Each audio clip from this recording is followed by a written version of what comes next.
UP हो या उत्तराखंड, हर खबर पर रहेगी हमारी नजर। देखिए सबसे पहले सबसे तेज पचवदून खबर। देखिए सर, सबसे पहले तो आप लोगों को बहुत बहुत धन्यवाद। आपको चल गया अपना समय दिया, इसके लिए तमाम मीडिया बंधुओं का, इलेक्ट्रॉनिक मीडिया, प्रेस मीडिया का बहुत बहुत धन्यवाद। और आज की जो मीटिंग रखी गई है, जैसे कि आप सब अवगत हैं कि उत्तर प्रदेश सरकार ने राज्य से 5000 प्राइमरी स्कूलों को बंद कर दिया है।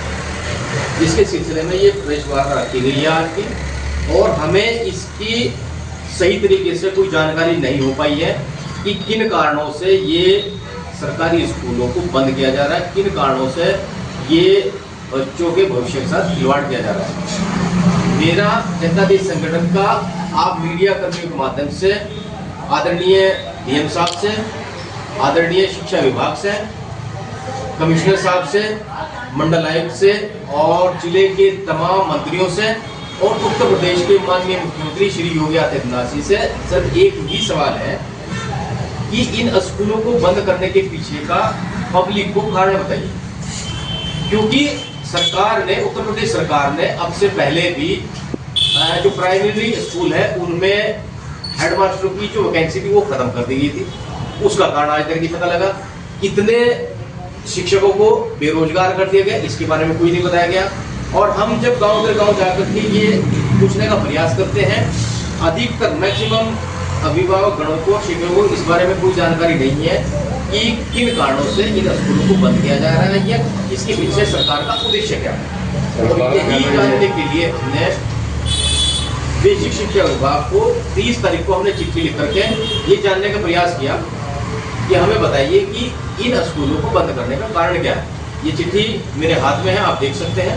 आप चाहे तो इसकी फोटोकॉपी ले लीजिएगा, जिसमें बेसिक शिक्षा विभाग सहारनपुर की तरफ से हमें और कुछ नहीं, सिर्फ गोल जवाब दिया गया है, जिसमें लिखा है कि उत्तर प्रदेश शासन का आदेश है और हम आदेश का अनुपालन कर रहे हैं। दूसरा, हमने उसमें एक और भी पूछा था सवाल कि सरकार को ये भी बताना चाहिए कि राष्ट्रीय शिक्षा नीति आयोग 2009 के तहत जितने भी प्राइवेट स्कूल है, उन प्राइवेट स्कूलों में 25% जो कोटा है वो देश और समाज के गरीब बच्चों के लिए आरक्षित सुरक्षित रखा गया है। उसकी भी जानकारी हमने बेसिक शिक्षा विभाग से जानने की प्रयास किया है। उसमें उन्होंने टोटल हमें ये 2650 बच्चों के बारे में जानकारी दी है। ये बच्चे कौन कौन से स्कूल में कहाँ पढ़ रहे हैं, किन किन मतलब निजी स्कूलों ने इस रूल का पालन किया है, इसके बारे में कोई जानकारी हमें नहीं दी गई है। हमारा सरकार से यही कहना है, देखिए हमारे पास में कुछ जानकारियां आई हैं, मैं आप मीडिया के माध्यम से ये बात बता दूं। ये पेपर की कटिंग है हमारे पास में, ये लखनऊ का कोई पेपर है जिसमें क्लियरली लिखा हुआ है कि शिक्षक अभिभावकों की सहमति के बिना कर दिए गए स्कूलों का विलय और बंद। ये हमारा अखबार नहीं है, ये सरकार का विरोध है। मतलब इसमें भी साफ बात झलक रही है। दूसरी बात, हमें उदाहरण जो है और हमें प्रेरणा हमारे पड़ोसी देशों से लेनी चाहिए। ये एक अखबार है हमारे पास में, जिसमें बहुत बड़े अक्षरों में एक हेडिंग लिखा गया है। ये जापान का कोई स्कूल है जहां पर एक ट्रेन से भी एक बच्ची को लेने के लिए, मतलब जो 25-30 किलोमीटर चल करके आती है और उस बच्ची को छोड़कर फिर वापस चली जाती है। ये रेलवे विभाग का जिसमें लिखा हुआ, रेलवे विभाग ने ये निर्णय लिया जब उन्हें ये पता लगा कि इस स्टेशन से एक बच्ची स्कूल जाती है। अब आप अनुमान लगा सकते हैं कि एक ट्रेन का खर्च क्या होता है सरकार को पर, अब एक ट्रेन का स्टाफ कितना होता है। उस सब बातों को एक तरफ रखते हुए जापान सरकार ने उस एक बच्ची को शिक्षा देने के लिए, स्कूल भेजने के लिए उस ट्रेन को प्रॉपर्ली चालू रखा हुआ है।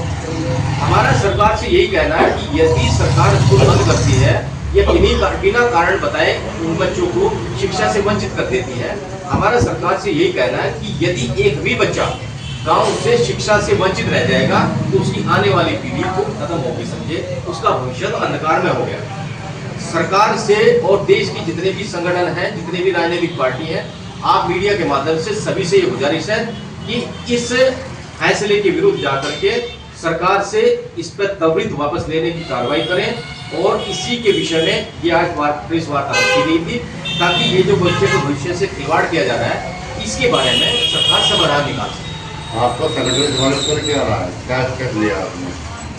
देखिए सर, सबसे पहले भी ये जान लीजिए कि जैसे ही हमें इस बात का पता लगा कि सरकार ये स्कूल 5000 स्कूल फिलहाल बंद करने जा रही, हमने सबसे पहले बेसिक शिक्षा विभाग से, जो मैंने आपको बताया, हमें लिखित में वो जानकारी चाहिए कि यह बात सही है या गलत। पहले तो हमें यही बात जाननी थी। जब हमारे पास ये जानकारी आ गई तब हम इस पे अगली कार्रवाई की, हमने ये प्रेस वार्ता रखी और प्रशासन से आप लोगों के माध्यम से यही बताने का भी प्रयास किया जा रहा है। और हम यही बता रहे हैं कि भाई सरकार अपने इस फैसले को, जो भारतीय शिक्षा नीति आयोग के मतलब जो नीति के विरुद्ध है और आर्टिकल 21A के भी विरुद्ध जाकर के संविधान का खुला उल्लंघन है, तो सरकार को चाहिए कि इसके अपने इस फैसले को तुरंत वापस ले, वरना जनता दल संगठन बहुत जल्द आंदोलन की तैयारी करेगा और जिसकी जिम्मेदारी सरकार और प्रशासन की।